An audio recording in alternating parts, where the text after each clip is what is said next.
This is MJ. I'm an author, I'm an artist, I'm an analyzer. You can find all my work at mjmunoz.com. Thank you for joining me for another chapter-by-chapter review of Peter Pan. I'm talking about chapter 13 this time, Do You Believe in Fairies? If this is your first time here and you're not joining me again, then I would invite you to check out all the other episodes.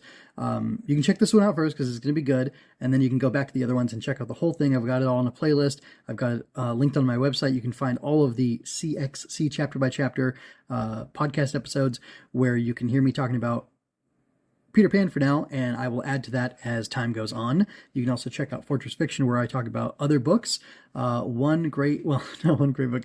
A similar-ish book is Alice in Wonderland. Alice in Wonderland by Lewis Carroll is an absurdist book, and there's a lot of absurd elements in Peter Pan as well, which I really appreciate. J.M. Barrie is very funny, very creative, very imaginative, very thought-provoking in the way he writes things, and this chapter is no exception. I'm intrigued by the fact that he did this metatextual thing where he asked the readers to engage, and I'm a parent of small children, so I've seen Daniel Tiger, and there's the scene where, or there's the parts in the episode where they ask, for the audience participation, and they wait and they pretend as if they've heard something, and I like the way that it's framed in this, the way it's handled in this is really interesting, because it says some clapped, some didn't, and some little beasts hissed, or something like that, and that's cool, because if you were reading this to a kid, and the kid clapped, they would be validated for their choice of clapping.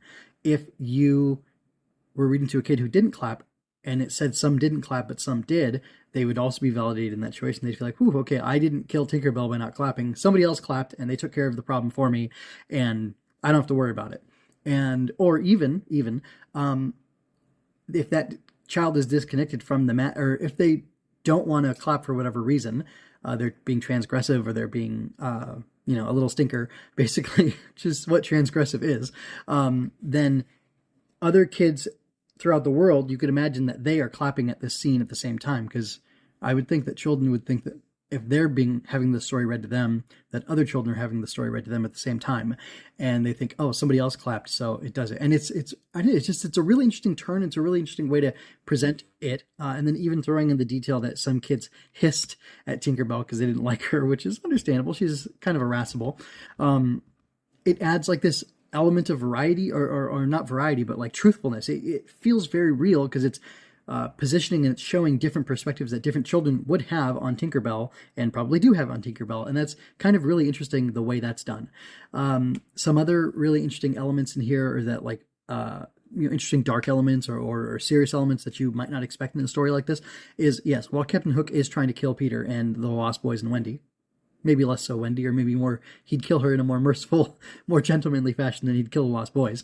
Oh my gosh, I was about to say, he might poison her instead of stabbing her with his hook. It's very much more romantic and nice and gentlemanly. Anyway, Barry doesn't shy away from being real about things. So Hook apparently is this intense man who has concocted a crazy potion or a poison for himself that will kill him if he's ever captured. Well, before he's ever captured, so that he doesn't give his enemy the dignity of capturing him, and then, being the ones to kill him, he'll take his own life. And that's like really dark and really serious, and very interesting. It's very interesting that it's here. You've got a lot going on, like Peter, not as like he doesn't want to let Wendy win, so he doesn't want to take his medicine for her. He sleeps on top of the covers, not 4 feet over the covers, but on top of the covers. Shout out if you know what that was a reference to.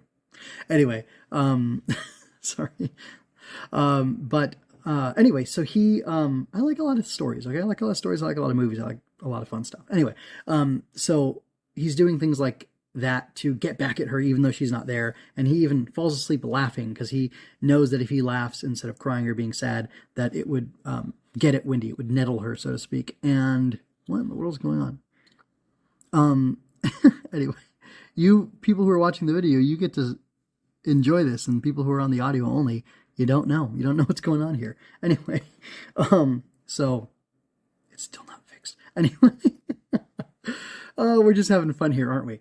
And And then he wants to make it up for her, to her. So even though she's not there, he goes ahead and drinks his medicine, which is just water, and it has this terrible poison in it. But before he can drink it, Tinkerbell, who's warned him that Hook was in there, that Hook put the poison in there, somehow he was in there and put the poison in there, she gets in between his mouth and the bottle, and she drinks the deadly draft, and she's dying. And then we get this opportunity to save her life by clapping as we're reading the book or listening to the book read to us. And then after all that's done, and I'm not summarizing the book, I'm not summarizing the chapter, but I'm telling you things that happen in it so I can remark on them. So I just mentioned to somebody previously today that I don't really like when people recap things unless they're doing it in such a way to add value to it and to pique my interest in it. And hopefully this is piquing your interest in Peter Pan, but I'm trying to react more to what happened. But I got to tell you a little bit what happened to react to it, right? So anyway, Peter leaves the tree house with all these weapons on him, saying, Hook or me this time. He vows, Hook or me. So he's going out there to kill that man and to kill that adult. Not that he hasn't killed men before. And he's going with all these weapons. And there's this really cool detail about the fact that he has to fly a certain height. Like he's got to kind of like skulk low on the ground instead of flying high. He wants the height advantage, the aerial advantage. He wants the high ground and to be able to see what's going on the island. But the birds will like give him away because is this because the crazy names that he gave them, or the name? I know something with the names that he gave the birds, but I really think it's just because he's like a jerk, or maybe the names that he gave them a character that's like very aggressive. Anyway, the birds would let Hook know that Peter was on the way, and also him. Well, because if he were flying up near, the birds would see him, they would alert Hook basically. So he's skulking like an Indian, like one of the Pinkanini, and he is hoping that some of the lost boys and Wendy remember to do things that will help him to find them, to trace them down. Although I would think he would just go to Hook's ship, which spoilers, the next chapter is called the Pirate Ship, so he must just go to their ship. But it mentions at the very end of the chapter that he is having a blast. He's having so much fun.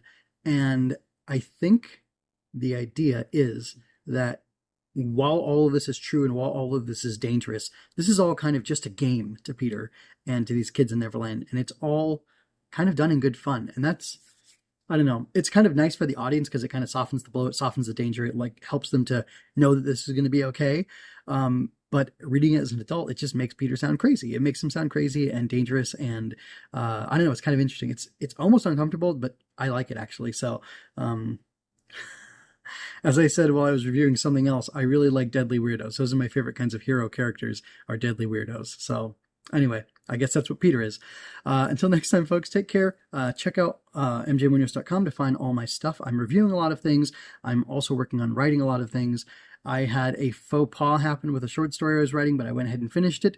The first draft, I need to go through and fix it up and get it punched up into proper order to share with people and read to them, or offer them to read. And I have other short stories that I will be publishing soon over on mjmunoz.com before I finish reading Peter Pan. At least one of the short stories will be up, for sure, I think. Anyway, take care, folks. Be well and keep reading. I hope you enjoyed that. Go to mjmunoz.com to leave any questions, comments, or other feedback you might have. There you can find all of my analysis, art, and fiction. I cover books, tokusatsu, comic books, anime, and more. Look around. You're sure to find something else that you'll enjoy as well. This has been a Story Over Everything production.